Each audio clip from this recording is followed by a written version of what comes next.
अस्सलाम वालेकुम नाज़रीन। अमेरिका में ट्रंप के खिलाफ मुजाहरे हो रहे हैं कि जंग खत्म करो। अमेरिका में इस वक्त 300 से ज़ायद शहरों ट्रंप के खिलाफ एहतजाज हो रहा है। वहाँ के लोगों ने नो किंग की तहरीक चलाई है ट्रंप के खिलाफ। नाज़रीन, अमेरिकी तारीख में यह पहला मौका नहीं है जब किसी सदर के जंगी इक़दामात के खिलाफ अवामी गुस्सा इस शिद्दत से सड़कों पर निकला हो। माजी पर नजर डालें तो वियतनाम जंग का दौर उसकी सबसे बड़ी और वाज़ेह मिसाल नजर आता है, जहां 60 और 70 की दहाई में लाखों अमरीकियों ने वाशिंगटन डीसी समेत मुल्क भर के शहरों में एहतजाज किया। उस वक़्त सदर लिंडन बी जॉनसन और बाद में रिचर्ड निक्सन को भी शदीद अवामी दबाव का सामना करना पड़ा, क्योंकि अवाम का ख्याल था कि यह जंग बेमकसद है और इसमें अमरीकी नौजवानों का खून नाहक बहाया जा रहा है।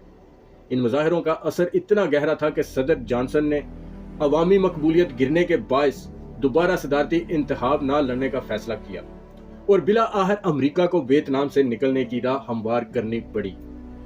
इसी तरह की सूरत हाल 2003 में भी देखी गई, जब सदर जॉर्ज डब्ल्यू बुश ने इराक पर हमले का फैसला किया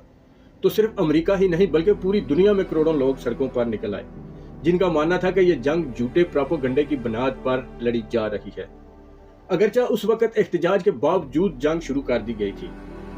लेकिन उन मुजाहिरों ने हुकूमत की अखलाकी हैसियत को बुरी तरह मुतासर किया और बाद में जब इराक में बड़े पैमाने पर तबाही मचाने वाले हथियार नहीं मिले तो अवामी गुस्सा एक मुस्तकिल सियासी तहरीक में बदल गया,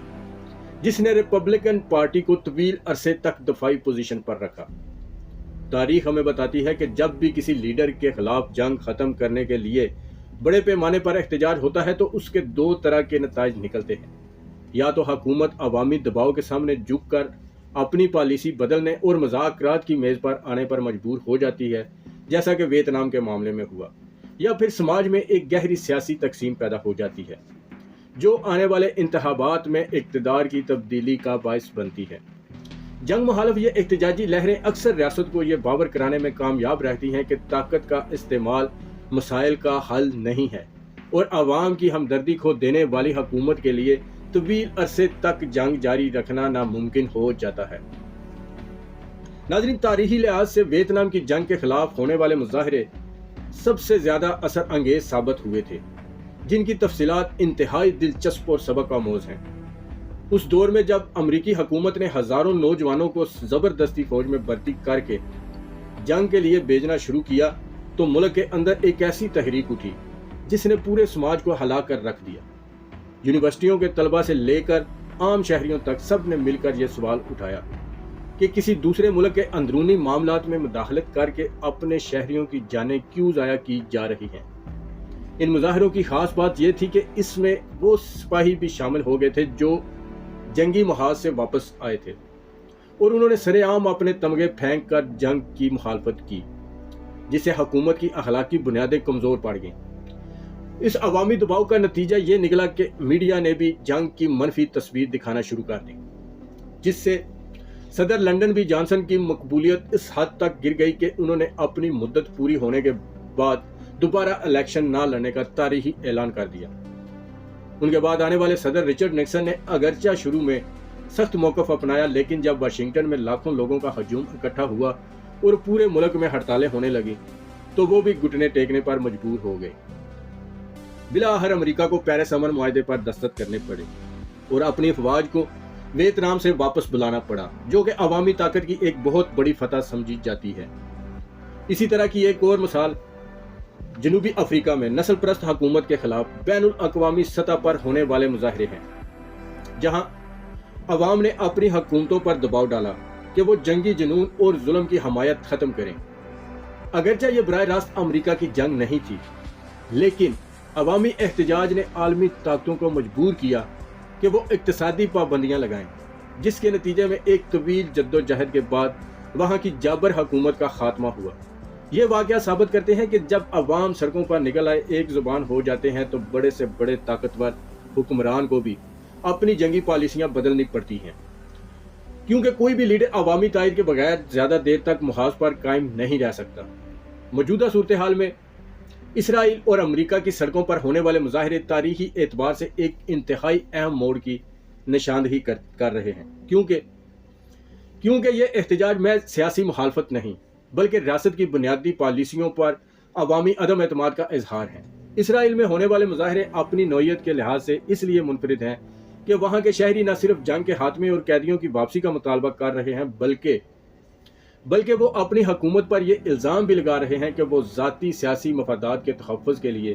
جنگ کو طویل دے رہے ہیں۔ تل ابیب اور دیگر شہروں میں لاکھوں لوگوں کا سڑکوں پر آنا اور ملک گیر ہڑتالیں کرنا اس بات کا ثبوت ہے کہ عوام اب ریاست کی جنگی بیانیے کو تسلیم کرنے کے بجائے انسانی جانوں کے تحفظ اور امن کو ترجیح دے رہے ہیں۔ دوسری جانب امریکہ میں ہونے والے حالیہ احتجاجی مظاہرے، خاص طور پر یونیورسٹیوں کے کیمپس سے شروع ہونے والی لہر نے وائٹ ہاؤس کے لیے ایک بڑا چیلنج پیدا کر دیا ہے۔ امریکی عوام کی ایک بڑی تعداد اب یہ سوال اٹھا رہی ہے کہ ان کے ٹیکس کا پیسہ کسی دوسرے ملک کی جنگی کارروائیوں اور انسانی حقوق کے مبینہ خلاف ورزیوں پر کیوں خرچ کیا جا رہا ہے۔ یہ صورتحال 1960 کی دہائی کے ویتنام مخالف مظاہروں سے بہت ملتی جلتی ہے، جہاں نوجوان نسل نے اپنی حکومت کی خارجہ پالیسی کو اخلاقی بنیادوں پر چیلنج کیا تھا۔ ان مظاہروں نے صدر بائیڈن اور اب ڈونلڈ ٹرمپ کے لیے بھی ایک پیچیدہ صورتحال پیدا کر دی ہے، کیونکہ امریکہ کے اندرونی سیاسی اتحاد اب اس معاملے پر واضح طور پر تقسیم نظر آتے ہیں۔ تاریخی تجربات بتاتے ہیں کہ جب اسرائیل اور امریکہ جیسے جمہوری ممالک میں عوام اتنی بڑی تعداد میں سڑکوں پر نکلتے ہیں تو حکومتیں طویل عرصے تک اسے نظر انداز نہیں کر سکتی۔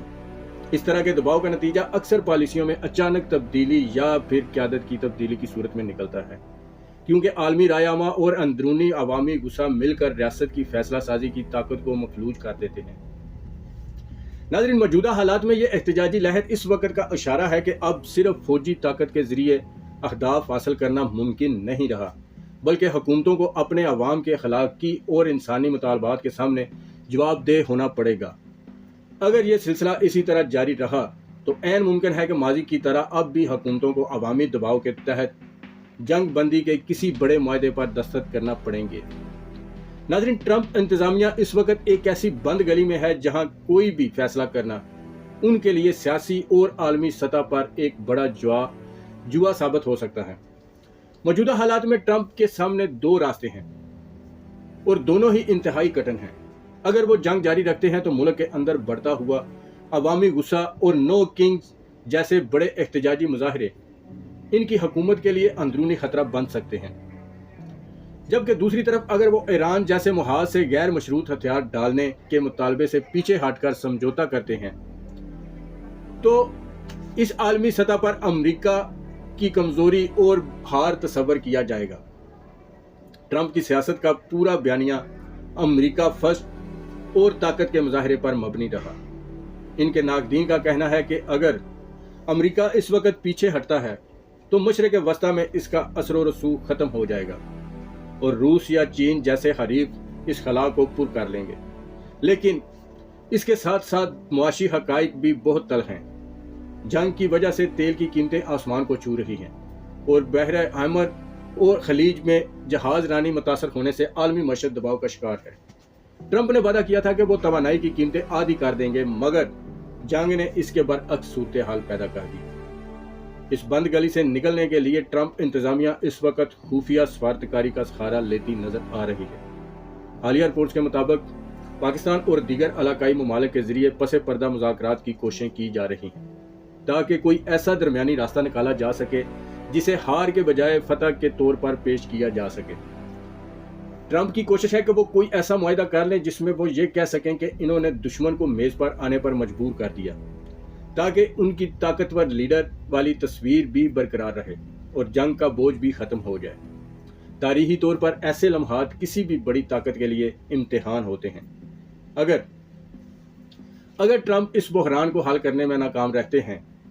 تو یہ نہ صرف ان کی اپنی سیاسی ساکھ بلکہ عالمی سطح پر امریکی برتری کے خاتمے کا نقطہ آغاز بھی ثابت ہو سکتا ہے۔ دوسری طرف مسلسل تباہی اور انسانی جانوں کا ضیاع ان کے خلاف عوامی تحریک کو اس حد تک مضبوط کر سکتا ہے کہ حکومت کو برقرار رکھنا مشکل ہو جائے گا۔ اب دیکھنا یہ ہے کہ وہ اپنی کاروباری مہارت کو استعمال کرتے ہوئے کوئی ڈیل نکال پاتے ہیں یا یہ ضد امریکہ کو ایک طویل اور نہ ختم ہونے والے بحران میں دھکیل دے گی۔ नाज़रीन, क्या आपको लगता है कि ट्रंप अपनी इस डील मेकर वाली साख को इस्तेमाल करके कोई ऐसा रास्ता निकाल पाएंगे जिससे इनकी इज्जत भी बच जाए और जंग भी ख़त्म हो जाए? अपनी राय तबसरों में ज़रूर दीजिएगा। अस्सलामु अलैकुम।